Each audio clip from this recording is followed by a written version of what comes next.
One thing that was raised earlier was a little bit is about how 15 years ago the DOJ may have gotten a little bit politicized. I think Mr. Terwilliger, you were referencing that. I served in the Department of Justice about 15 years ago, right on the number, when I was a Special Assistant United States Attorney.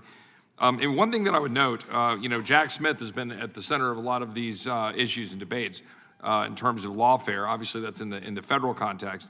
When he entered his role as special counsel, Smith had already had a pattern of targeting Republican politicians. For example, in 2013, when he served as the head of DOJ's Public Integrity Section, Jack Smith encouraged his subordinates to contact IRS official Lois Lerner to discuss how the federal government could bring charges against conservative nonprofit organizations. Was that a depoliticized Department of Justice, Mr. Terwilliger? No, sir, and you've hit right on it.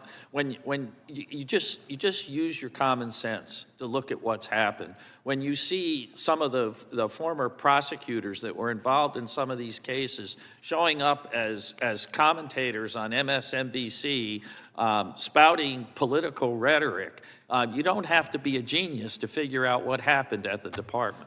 It's not the only example, right? We can go down Lois Lerner, we can go down a whole bunch of different possibilities. How about Eric Holder himself with Fast and Furious? It wasn't like the Department of Justice was, looking to go dive deeply into what was going on with respect to specifically what Eric Holder did. I love that example, Mr. Roy, because can you imagine if Pam Bondi stood up today and described herself as Donald Trump's wingman, as Eric Holder described himself for President Obama?